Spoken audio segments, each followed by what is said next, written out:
The night I found out my wife was thinking about leaving, I was watching football. I remember the exact play. 3rd and long. The kind of moment you rewind. I heard her in the kitchen, voice low the way it gets when she doesn't want me to overhear. I muted the TV without thinking about it. Just instinct. I don't know, Mom. I just don't know how much longer I can keep doing this. She closed the bedroom door after that. I sat there with the remote in my hand, the game still on silent, and I didn't move for 10 minutes. I need you to understand what kind of husband I had been. We'd been together 12 years. Married 8 of them. We had a house and a church we went to most Sundays and a life that looked fine from the outside. Her name is Rachel. I've always called her Ratch. She is the kind of woman who holds everything together without ever making you feel the weight of it. She plans. She remembers. She follows up on the things you said in passing 3 weeks ago because she was actually listening. I had stopped doing any of that. Not all at once. The way a plant dies when you forget to water it, slowly enough that you keep thinking it's fine until one day it isn't. She came out of the bedroom 20 minutes later. Eyes a little red. Said dinner was in the oven. I said thanks. We ate. We watched something. We went to bed. I lay in the dark next to her and said nothing. I told myself it was nothing. That she was venting, the way she does sometimes. That she was stressed about her mother's visit or the situation at work or something I could fix later if I thought about it. I was good at telling myself things like that. But the word longer stayed with me. She hadn't said she was unhappy. She had said she didn't know how much longer she could keep doing this. That's a different thing entirely. I didn't sleep. Somewhere around 1 in the morning I picked up my phone and I typed something I had never typed before. I typed, my wife is pulling away from me. And then I typed, how do I get her back? And I stared at the results for a long time. Forums, threads, articles, men asking the same thing in different words. Most of it I closed immediately. But one thing I didn't close. Stoke. I downloaded it on the bathroom floor at 1:45 in the morning with the exhaust fan running so she wouldn't hear me. I don't know how to explain what made me stay instead of scrolling past. Maybe because it didn't talk to me like I was a problem to be fixed. It talked to me like a man who had gotten comfortable and needed a structure. A 90-day challenge. Daily. Small things at first, then harder things. No announcements. No telling your wife you're working on it. Just do it and let the change be the proof. Day 1 was a prayer.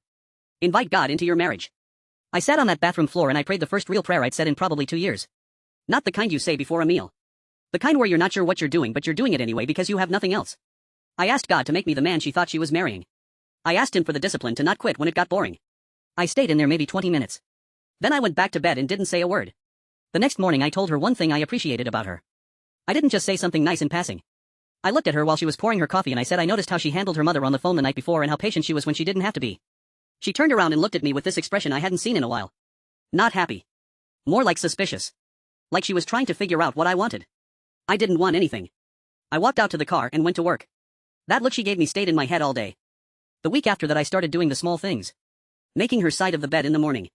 Asking her about her day and then actually following up the next day on what she told me. Making her coffee the way she likes it without being asked. Cleaning up the kitchen on nights she cooked. None of it was dramatic. None of it was the kind of thing you announce. And I kept my mouth shut about all of it, which was harder than any of the tasks because I kept wanting credit. That was the old habit. Do something small and then wait to be noticed? I had to break that. Around week 3 I brought her flowers. Not for an occasion. Not because we'd argued. Just flowers. She stood at the kitchen counter and looked at them and then looked at me and said, "What are these for?" I said nothing. Just because. She put them in the white vase she keeps by the window. I watched her touch the petals once before she went back to what she was doing. She never asked again. The following week I set up a date night. Not a reservation somewhere. Just the table cleared, candles, the chicken dish she taught me in our 2nd year of marriage that I hadn't made since. Phone face down. No game on in the background. I asked her about things she'd mentioned in passing that I had written down in my phone specifically so I wouldn't forget. She started talking. She talked for 2 hours. About what she wanted to do with the backroom. About a conversation with her friend that had been sitting on her. About her dad's health in a way she hadn't opened up about before. I just listened. I didn't offer solutions. I didn't redirect. I just let her talk. At some point she laughed. Really laughed. The one that comes from her whole chest. I hadn't heard it in so long I almost didn't recognize it. I kept going. Day by day. Some of it felt natural by then. Some of it still felt like discipline. I sent her a voice message one afternoon just to say I was thinking about her. She texted back a single question mark and then 3 seconds later, a heart. I read that like it was scripture. Around day 40 I ran her a bath. Candles, her music, a note on the mirror. She came to find me while the water was still warm and said sit with me.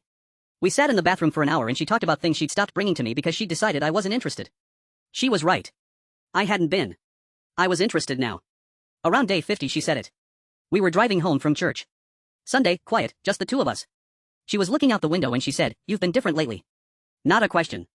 Not a complaint. More like she was still deciding what to do with it. I said I know. She waited. I didn't add anything. She nodded once and looked back out the window.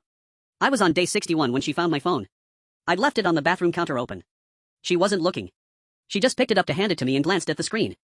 She looked at it for a second. Then she looked at me. I told her everything. I told her about the night I heard her on the phone with her mom. I told her about sitting on the bathroom floor at 1:45 in the morning not knowing what I was doing. I told her I had heard the word longer and it had broken something open in me that needed to be broken. That I had been a comfortable husband for years. Not a bad one. Not cruel. Just comfortable. And that there is a kind of absence in comfort that is slow and invisible and just as damaging as anything louder. She sat down on the edge of the tub. I sat on the floor. She said, I almost left, Marcus. She said she had been 3 weeks from asking me to go stay with my brother. She said she had rehearsed the conversation. She had thought about what she would tell the kids if we had any. She had called her mom that night to ask if she was crazy for feeling the way she felt, and her mom had told her to give it more time and she had said she didn't know if she had more time. We stayed in that bathroom a long time. We prayed together for the first time in years. Not the kind where one person talks and the other one just waits for it to be over. Both of us. Like people who needed something from the same place. I finished day 90 on a Tuesday. Ratch didn't know it was the day. I hadn't told her the number I was on. She had made dinner, normal night, and after we ate I told her. She went quiet for a second and then she laughed and cried at the same time the way she does when something actually reaches her. She put her hand flat on my chest. She said, what made you keep going? I told her the truth. I said because I had already lost her once without knowing it and I was not willing to lose her twice. We're not a perfect marriage. We still have hard nights. She still has to tell me when I've gone quiet in the wrong way, when I've got 1 foot out of the room again. But we have a language now for what drift looks like before it becomes damage. We know what it looks like early. That's the thing the 90 days gave us. Not a fixed marriage. A marriage that knows when to look up. She still has flowers in that white vase by the window. Different flowers, same vase. She's the one who replaces them now. I don't think she does it by accident.